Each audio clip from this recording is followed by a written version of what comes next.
Bismillahirrahmanirrahim. Assalamualaikum warahmatullahi wabarakatuh. Berjumpa saya lagi Razi di channel Wong Jawa Official. Alhamdulillah, ni cuaca agak baik. Hari ni bersama saya di dalam episod khas, episod khas Wong Jawa Official.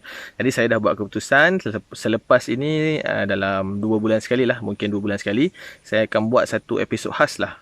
Satu episod khas iaitu episod saya berkongsi beberapa ilmu-ilmu yang berkenaan tumbuhan lah. Mungkin kita akan share mengenai ilmu perubatan, ataupun saya akan tunjukkan aktiviti saya meredah hutan ke atau kebun-kebun untuk mencari pokok-pokok, spesies-spesies pokok yang rare, yang jarang jumpa ke, macam itulah. Jadi itulah saya punya episod khas. Okay, so hari ini saya nak kongsi satu ilmu yang telah diijazahkan oleh Fadil Ustaz Syarahan Syafi'i. Jadi ada sesiapa yang belum kenal lagi Ustaz Syarahan Syafi'i ni, dia ni pengamal perubatan Islam.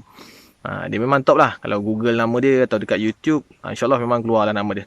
Jadi Ustaz ada pernah mengikuti satu tazkirah Ustaz Syarahan Syafi'i ni dulu mengenai cara menyembuhkan sengal-sengal sakit-sakit sendi di bahagian lutut ataupun di bahagian tangan, di bahagian belakang, dan juga cara yang rawatan terbaik lah mengubati penyakit gout ataupun slip disc, hanya menggunakan satu tumbuhan yang kita memang sentiasa ada di halaman rumah kita. Biasa orang tanam pokok ni, tapi orang tak tahu sebenarnya pokok ni boleh digunakan untuk mengubati sakit-sakit lutut, sakit gout terutamanya, sakit-sakit slip disc. Okey, tumbuhan apa yang kita nak tengok hari ni? Jom kita tengok.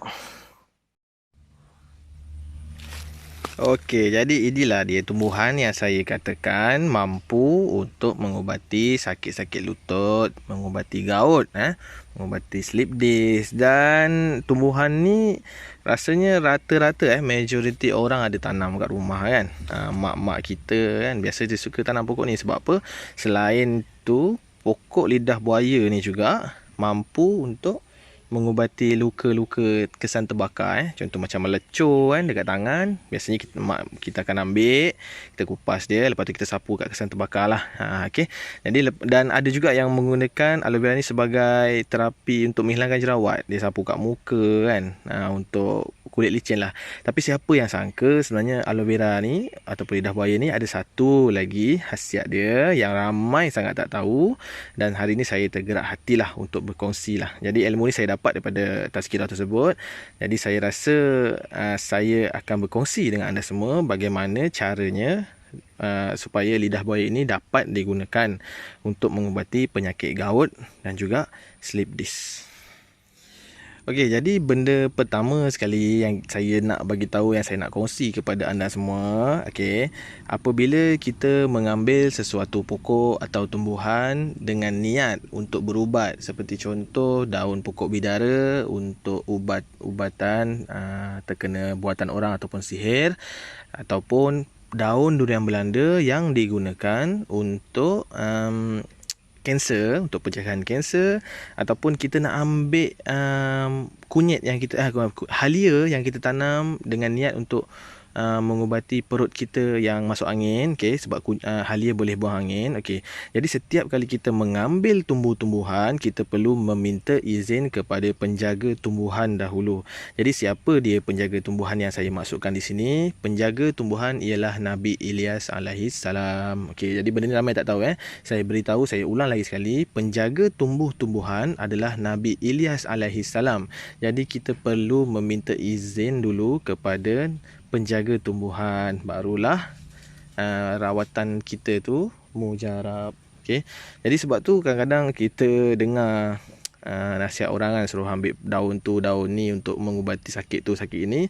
Kadang-kadang ianya mungkin tidak mujarab, sebab kita main ambil je, kita tak minta izin dekat penjaga tumbuhan dulu.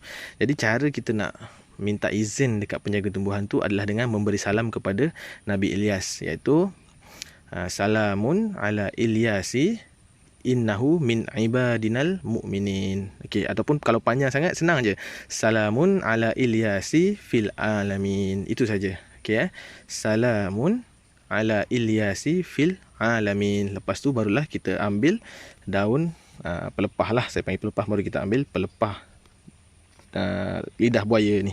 Okey, jadi apa-apa tumbuhan yang lain pun macam tu juga. Sebelum nak ambil untuk buat ubat, mesti bagi salam dulu. Salamun ala Ilyasi fil alamin. Salam sejahtera ke atas Ilyas di alam ini. Okey. So dah baca dan minta izin, baru kita potong pelepah lidah buaya ni lah. So saya akan potong Bismillahirrahmanirrahim.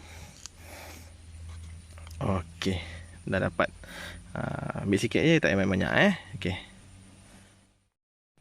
Okey, jadi so sekarang saya dah dapat pelepah lidah buaya ni. Okey, jadi semua orang tahu lidah buaya ni dalam dia ni agak berlendir kan. Dia berair dalam ni, berair. Jadi bila kita nak guna air ni pula untuk perubatan air ni, kita perlu minta pula pada Nabi yang menjaga air. Siapa dia penjaga air? Penjaga air di sini ialah Nabi Khidir alaihissalam. Jadi kita minta pula izin Nabi Khidir untuk menggunakan cecair air ni, untuk gunakan air ni.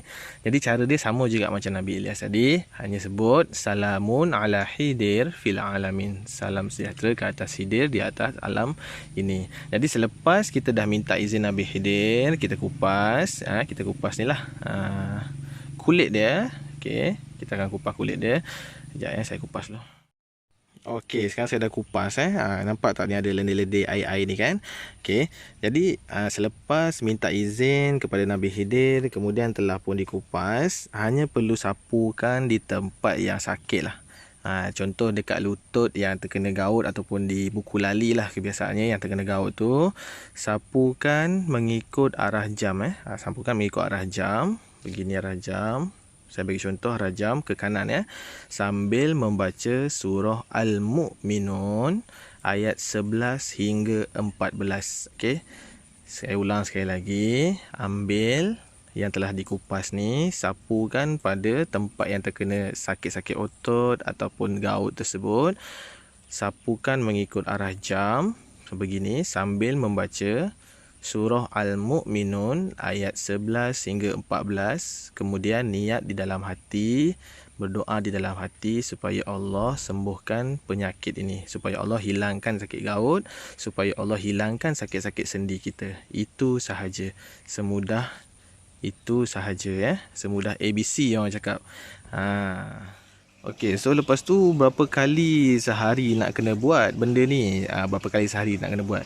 Okey, jadi amalkan setiap pagi, tengah hari, petang dan juga malam, iaitu sehari sebanyak 4 kali Sehari sebanyak 4 kali. Jadi insya-Allah dengan izin Allah, okey, dengan izin Allah, sakit-sakit sendi, sakit-sakit lutut, longgar-longgar lutut tu ataupun sakit gaut ataupun slip disc akan pulih, insya-Allah, mudah-mudahan. Jadi inilah dia ilmu daripada Ustaz Syarhan Syafi'i, yang mana hari ini saya tergerak hati untuk berkongsi dengan subscriber semua, dan saya harap anda semua pun bolehlah kongsi juga ilmu ni kepada mak-mak kita ataupun ayah-ayah kita kat kampung yang selalu sakit-sakit kaki, ataupun diri sendiri yang memang ada sakit gaut yang sakit kaki. InsyaAllah inilah dia cara dia yang terbaik, antara cara yang terbaik lah menggunakan pokok lidah buaya pokok lidah buaya. Alhamdulillah. Okey, jadi itu sajalah perkongsian saya untuk kali ini di episod khas. Okey, jadi kalau anda rasa anda suka dengan perkongsian saya dengan konten-konten di channel Uong Johor Official, jangan lupa tekan butang subscribe, like, share dan komen, dan tekan loceng notification supaya anda tidak terlepas update-update yang terbaru. Okey, kita jumpa lagi di video akan datang minggu hadapan. Assalamualaikum.